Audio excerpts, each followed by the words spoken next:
e higiene da época, essas pragas se espalhavam rapidamente pela cidade e pelo país inteiro. Observe a propagação rápida da peste bubônica entre as cidades dos filisteus, 1 Samuel 5.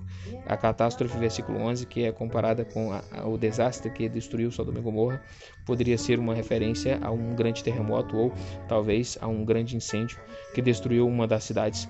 Lembranças desses desastres facilmente viriam à memória de quem estivesse ouvindo, tanto a sua própria experiência quanto da de seus antepassados. Amós, no entanto, aponta para o aspecto moral dos desastres, ressaltando que a sua causa estava no fato de que Israel havia se negado a se humilhar diante de Javé. Não se voltaram para mim em arrependimento. Os infortúnios de Israel não eram meros castigo, mas uma disciplina que tinha o alvo de produzir o seu retorno. Em vista da resistência obstinada de Israel, haveria finalmente um juízo total. Versículo 12. Por isso introduz a declaração de juízo, ó Israel. Eu farei isto com você. O real encontro do juízo não é detalhado, mas a realidade do juízo é sublinhada. Israel é chamado à prestação de contas. Prepare-se para encontrar-se com o seu Deus. Essas expressões normalmente são associadas ao preparo das pessoas para adoração. Aqui, no entanto, não se trata de uma cerimônia de adoração, nem mesmo de renovação da aliança. Antes, é uma cerimônia de julgamento, a qual Israel é chamado.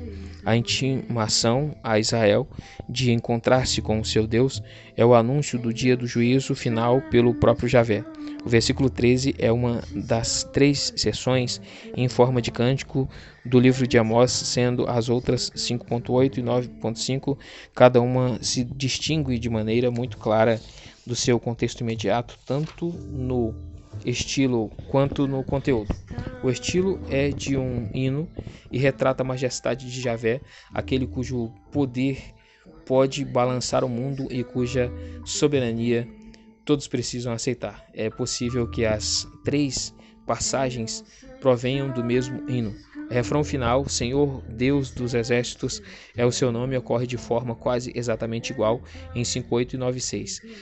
Não há nada na forma ou no conteúdo que sugira que essas doxologias não possam ser datadas do tempo de Amós ou até mesmo antes dele, mas a explicação mais plausível da sua presença aqui é que são inserções posteriores feitas para a leitura em público.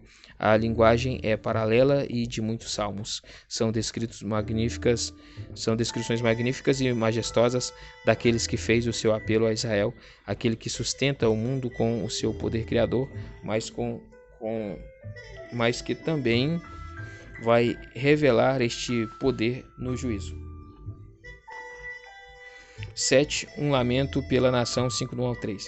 Esse breve oráculo é mais um exemplo da maestria de Amós no uso de uma grande variedade de formas de expressão e estilos literários. O lamento sobre Israel é uma obra de arte em miniatura e um cântico de lamento ou de lucro quiná. O cântico fúnebre era a parte principal de uma cerimônia fúnebre em Israel. Era um poema de tristeza e luto para a morte em um parente, amigo ou líder, geralmente escrito como aqui na métrica 3+2. Um exemplo especialmente belo é o cântico fúnebre de Davi por Saul e Jonatas. 2 Samuel 1:17, Jeremias 9:17. O uso dessa forma não tem só o objetivo da ênfase dramática, também reflete a realidade dos sentimentos do próprio Amós e do seu luto diante da situação desesperadora em que a nação de Israel logo estaria.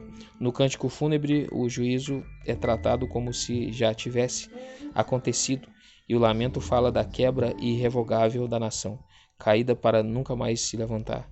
Está a virgem Israel, versículo 2, a terra até então não conquistada. Essa é a provável implicação da palavra virgem. Não será capaz de resistir ao poder da Assíria. A ruína da nação será completa, não há quem a levante. Somente 1/10 escapará e retornará da batalha para contar a história. Uma dizimação dessas significa o colapso total do país. Os termos 1100, versículo 3, provavelmente não são números arbitrários, mas estão relacionados à forma em que as forças militares de Israel aparentemente estavam organizadas. 1 Samuel 17, 18, 18, 13, 22, 7, 2 Samuel 18, 1, etc. Em tempos antigos, as tropas eram recrutadas das tribos e clãs, mas agora as cidades tinham de recrutar tropas em quantidades adequadas para épocas de emergências nacionais. O remanescente das forças alistadas daria poucas esperanças para o futuro, e a nação estava diante de um desastre total. 8. Um apelo à nação, capítulo 5. Isso aí.